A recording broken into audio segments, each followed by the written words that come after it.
Good morning students. Last video में हमने complete किया था अपना chapter number 2 which was latitude and longitude. अब चैप्टर नंबर 2 क्योंकि कंप्लीट हो गया है तो इस वीडियो में हम स्टार्ट करने वाले हैं चैप्टर नंबर 3 जिसका नाम क्या है, रोटेशन एंड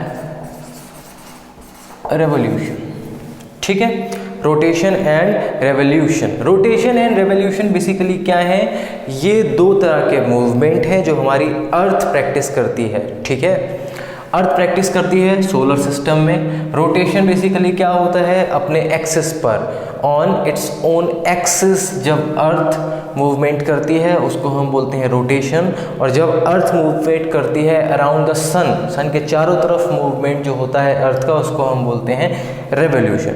ठीक है, तो इस चैप्टर में हम रोटेशन रेवोल्यूशन क्या होता है, क्यों होता है, कैसे होता है, इसके कैरेक्टरिस्टिक क्या हैं और इसके इफ़ेक्ट्स क्या क्या होते हैं, ये सारी चीज़ें पढ़ने वाले हैं। तो इस वीडियो में हम क्या पढ़ेंगे, इस वीडियो में हम एक टॉपिक लेकर चलते हैं रोटेशन।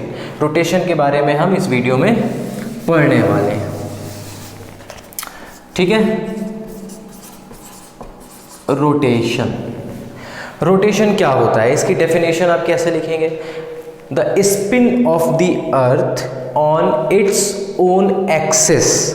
ठीक है, अपने एक्सिस पर अर्थ का स्पिन करना, अर्थ का गोल गोल घूमना, उसको हम रोटेशन कहते हैं। अब सपोज आप एक ऐसे सर्कल बनाएंगे तो अर्थ क्या है, अपने एक्सिस पर घूमती है। और अर्थ का एक्सिस क्या है, एक इमेजिनरी लाइन है अर्थ का एक्सिस।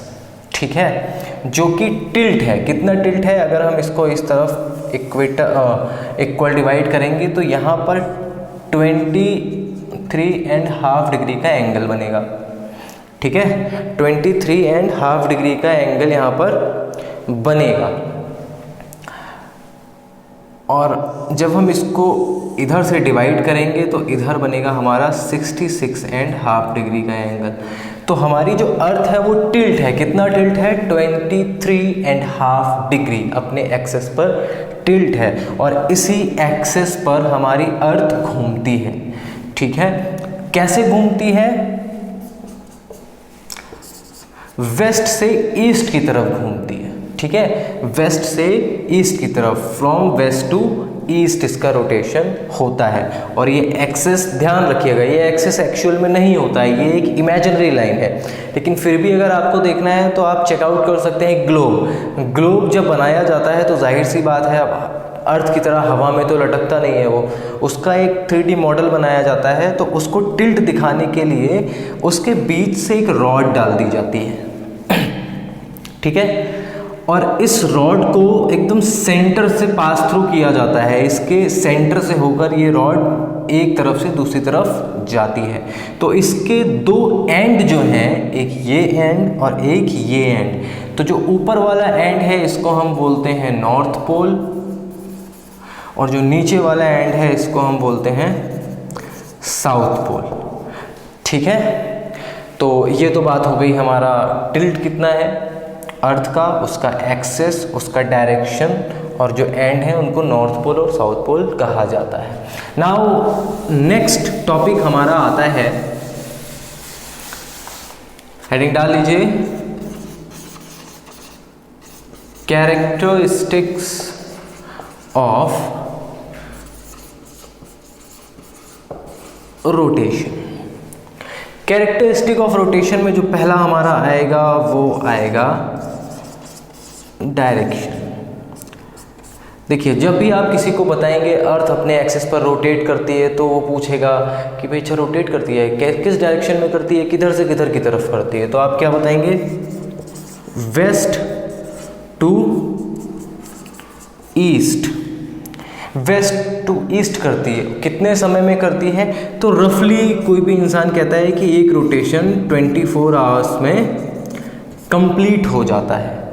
लेकिन ये एक रफ आंसर है कि 24 आवर्स में रोटेशन कंप्लीट हो जाता है। Actual answer being a geography student आपको क्या देना है, 23 hours 56 minutes and 4.09 seconds.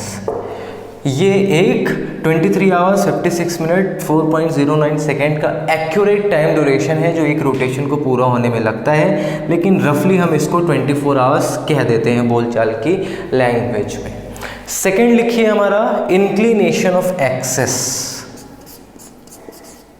Inclination of axis.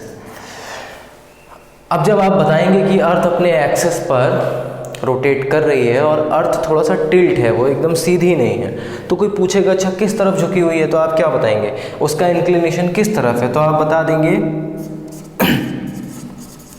Towards pole star. Pole star को हिंदी में हम ध्रुव तारा कहते हैं। तो हमारी जो अर्थ का इंक्लिनेशन है वो हमेशा, आप 365 दिन में कभी भी अगर आसमान साफ होगा तो आप जब भी देखेंगे नॉर्थ की तरफ तो आपको ध्रुव तारा दिखेगा, यानी कि पोल स्टार दिखेगा। ठीक है, तो अगर आपको 365 दिन पोल स्टार एक ही डायरेक्शन में दिख रहा है, दैट मीन्स कि अर्थ का डायरेक्शन उसी तरफ है हमेशा। ठीक है, तो जो अर्थ का इंक्लिनेशन है वो टुवर्ड्स पोल स्टार रहता है ऑलवेज। ठीक है, तो ये हो गई एक कैरेक्टरिस्टिक। तीसरी आती है हमारी स्पीड। इसको रफ कर देता हूं मैं।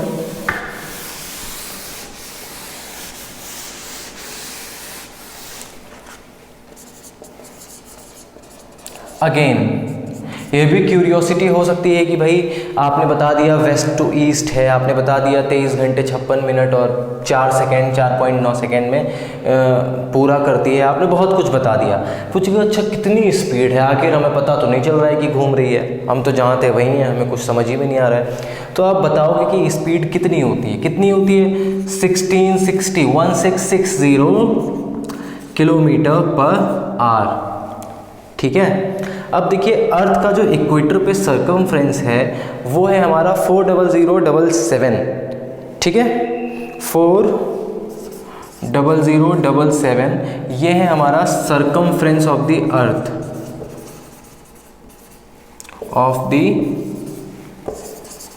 अर्थ, एट द इक्वेटर। ठीक है, इक्वेटर पर सर्कमफ्रेंस ये है हमारा। अब इस सर्कमफ्रेंस को पूरा एक रोटेशन में कंप्लीट करने के लिए अर्थ को 24 घंटे का टाइम लगता है। ठीक है, तो 1660 को जब आप 24 से इंटू करोगे, ठीक है, क्यों भाई एक घंटे में इतने किलोमीटर है, तो हमारे यहाँ तो एक दिन 24 घंटे का होता है ना, तो एक दिन में कितना घूम रही है, तो आप 1660 को जब 24 से इंटू करोगे तो आंसर नियर अबाउट 40077 आएगा। ठीक है, और जब आप 40077 को 24 से डिवाइड करोगे तो भी आंसर नियर अबाउट 1660 आएगा। तो मैंने नियर अबाउट कहा है, एक्यूरेट आंसर क्या है आप कमेंट बॉक्स में जाकर मुझे बताओ। इसको इससे डिवाइड करो, उसका आंसर बताओ, इसको इससे इंटू करो और उसका आंसर बताओ। दोनों ही आंसर आप मुझे कमेंट बॉक्स में लिख के बताओ आपको। ठीक है, तो 3 आपने कैरेक्टरिस्टिक यहाँ पर देख ली, आपने डायरेक्शन देख लिया, आपने टाइम भी देख लिया, आपने इंक्लिनेशन ऑफ द अर्थ भी देख लिया और आपने स्पीड भी देख ली। ठीक है, तो एक ये भी टॉपिक हमारा कंप्लीट हो गया। नाउ नेक्स्ट टॉपिक आता है हमारा इफेक्ट्स ऑफ रोटेशन। रोटेशन का कोई इफेक्ट भी है कि हम पे कोई फर्क नहीं पड़ता, होने तो रोटेशन हो रहा है, लेकिन हम अगर पढ़ रहे हैं अपने सिलेबस में, दैट मीन्स उसका कुछ इंपॉर्टेंस है, दैट मीन्स उसका कुछ तो इफेक्ट पड़ता है, तभी हम पढ़ रहे हैं ना। जैसे कि जिस चीज़ का हमको कोई यूज़ नहीं है, जिस चीज़ का हम पे कोई इफेक्ट नहीं है, कोई चीज़ हमारी लाइफ में इंटरफेयर नहीं करती है, हम उसको क्यों पढ़ेंगे, नहीं पढ़ेंगे। ठीक है, लेकिन अगर हम पढ़ रहे हैं दैट मीन्स उसका कुछ इंपॉर्टेंस है और कुछ तो इंटरफेरेंस और कुछ इफेक्ट उसका है। ठीक है, तो पहला इफेक्ट क्या है, डे एंड नाइट, दिन और रात का होना। ठीक है, दिन रात कैसे होते हैं, सपोज ये अर्थ है, अर्थ में इस तरफ सन है और इस तरफ मून है। ठीक है। अब जाहिर सी बात है कि सन इस तरफ है तो इसकी रेज इधर पड़ रही होंगी, यहाँ पे क्या होगा, डे होगा। अब इसकी रेज घूम के इधर तो आएंगी नहीं, तो मतलब इधर तो चांद निकला हुआ है और यहाँ पर चांद की रोशनी यानी कि चांदनी पड़ रही है, तो यहाँ पर क्या होगा, नाइट होगा। ठीक है। बट अर्थ जब रोटेट करेगी तो ये वाला हिस्सा रोटेट करके इधर चला जाएगा ना, तो यहाँ पर 12 घंटे के बाद दिन हो जाएगा और ये वाला जो पार्ट है वो रोटेट करके इस तरफ आ जाएगा, तो यहाँ पर अगेन नाइट हो जाएगी। ठीक है, बात समझ में आ गई। तो डे और नाइट का अक्रेंस जो है वो रोटेशन की वजह से होता है। अगर हमारी अर्थ एकदम से स्टॉप हो जाए और रोटेशन करना बंद कर दे तो क्या है, एक पार्ट में हमेशा दिन रहेगा 24 घंटे 365 दिन और दूसरे पार्ट में 24 घंटे 365 दिन सिर्फ रात रहेगी। ठीक है, तो पहला इफेक्ट है हमारा डे और नाइट का होना। दूसरा इफेक्ट देखिए, duration of the day and night. Duration of day and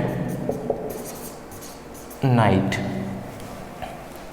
वैसे तो हम कहते हैं 12 दिन और 12 घंटे की रात होती है, ठीक है, लेकिन ऐसा नहीं है। साल में बहुत सारे ऐसे पॉइंट आते हैं जब दिन और रात बराबर होते हैं 12-12 घंटे के, और बहुत सारे ऐसे भी पॉइंट आते हैं जब दिन और रात छोटे और बड़े भी हो सकते हैं। कभी रात बड़ी होती है, कभी दिन बड़ा होता है। ठीक है, तो डे एंड नाइट का ड्यूरेशन भी वेरी करता है रोटेशन की वजह से।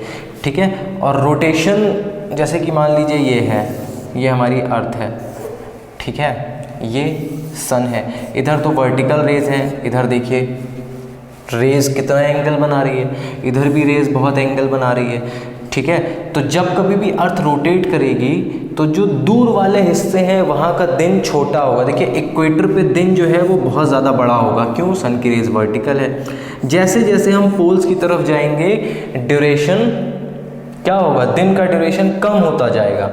ठीक है, तो जो रोटेशन है उसकी वजह से डे और नाइट का ड्यूरेशन कम ज़्यादा होता रहता है। इसको और अच्छे से जानना है तो हम इसको रेवोल्यूशन वाले केस में पढ़ेंगे, वहाँ पर और अच्छे से पता चलेगा कि कैसे ऐसा होता है। ठीक है, तो सेकंड पॉइंट हमारा क्या हो गया, duration of day and night. तीसरा है हमारा कोरियोलिस फोर्स। कोरियोलिस फोर्स अर्थ के रोटेशन से जनरेट होने वाला एक फोर्स है जो कि हेल्प करता है विंड मूवमेंट में एंड ओशियन करंट्स मूवमेंट में। ठीक है, इसको भी बहुत ज़्यादा डिटेल में जानेंगे जब हम आगे के चैप्टर में पढ़ेंगे। अभी आप बस ये अपने सिलेबस के हिसाब से चलो कि आपको ये पता होना चाहिए कि कोरियोलिस इफेक्ट भी या कोरियोलिस फोर्स भी एक इफेक्ट है रोटेशन का। ठीक है, तो ये हो गया आपका कोरियोलिस फोर्स। ठीक है, अब इसको हम रफ कर देते हैं। नेक्स्ट यहाँ पर 3 इफेक्ट हो गए।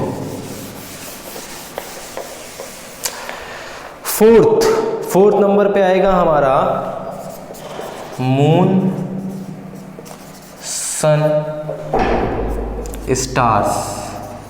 इनको जब हम देखते हैं आसमान में तो ऐसा लगता है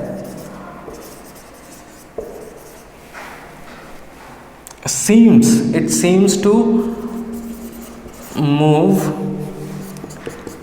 east to west।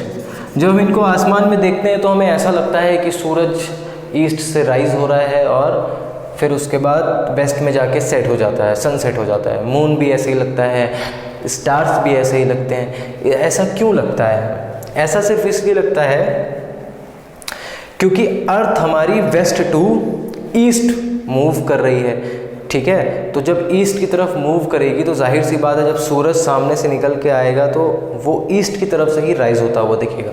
कन्फ्यूज़न हो रहा होगा तो आप ऐसे समझो कि जब आप ट्रेन की विंडो पे बैठे होते हो, ट्रेन इस तरफ जा रही है, ठीक है, तो ट्रेन जिस तरफ जा रही है, पेड़ पौधे बिल्डिंग्स जो भी आपको खिड़की से बाहर दिखेगा वो सब बैक साइड में आपके अपोजिट डायरेक्शन में जा रहा होगा। ठीक है, तो अर्थ जिस डायरेक्शन में मूवमेंट करती है उसके अपोजिट डायरेक्शन में सन, मून और स्टार्स मूव करते हुए दिखाई देते हैं। ठीक है, तो फोर्थ हो गया हमारा कि अर्थ, सन, मून एंड स्टार्स हमको ऐसा लगता है कि ईस्ट से वेस्ट की तरफ मूव कर रहे हैं।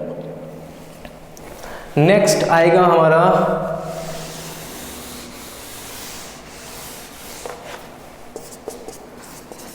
Centrifugal force. सेंट्रीफ्यूगल फोर्स क्या है भाई? सेंट्रीफ्यूगल फोर्स अर्थ के रोटेशन की वजह से ये इफेक्ट जो है वो जनरेट होता है। अर्थ के सेंटर से एक फोर्स बाहर की तरफ निकलती है, बाहर की तरफ। ये फोर्स आपको कब महसूस होगी? जब कभी भी आप कार में या बस में बैठो और बस या कार बहुत स्पीड से चल रही हो और फिर एक टर्न आता है और कार टर्न होती है, तो आप देखोगे ना, कार टर्न होती है तो साथ में आप भी इधर उधर जाते हो, है ना। तो वो जो इफेक्ट है वो क्या है? वो सेंट्रीफ्यूगल फोर्स है। सेंट्रीफ्यूगल फोर्स क्या होती है? सेंटर से बाहर की तरफ लगती है। ठीक है, ये सेंट्रीफ्यूगल फोर्स है। और इस फोर्स की वजह से क्या है कि हमारा जो इक्वेटर का एरिया है उसमें थोड़े से बल्जेस निकल गए हैं और हमारा जो पोल वाला एरिया है वो थोड़ा थोड़ा सा फ्लैट हो गया है। ठीक है, और इस सेंट्रीफ्यूगल फोर्स की वजह से ही हमें जियोइड शेप वाला जो अर्थ का शेप है, जियोइड, वो शेप मिलता है। एक तरह से परफेक्ट स्फेयर नहीं है हमारी अर्थ। ठीक है, तो सेंट्रीफ्यूगल फोर्स किसकी वजह से जनरेट होता है? अर्थ के रोटेशन की वजह से जनरेट होता है। तो ये हो गए इफेक्ट्स हमारे जो कि रोटेशन की वजह से होते हैं। तो हमने 5 इफेक्ट्स पढ़ लिए हैं, हमने कैरेक्टरिस्टिक भी पढ़ लिए हैं और एक ओवरव्यू भी देख लिया है। ठीक है, तो इसके आपको नोट्स बनाने हैं, इसके आप नोट्स बना लीजिएगा। और इस वीडियो में बस इतना ही। अगले वीडियो में हम रेवोल्यूशन की बात करेंगे और रेवोल्यूशन वाला जो मूवमेंट है उसके इफेक्ट बहुत ज़्यादा है और वो थोड़ा सा लेंदी होगा। ठीक है वीडियो, तो इस वीडियो के लिए इतना ही। Thank you so much.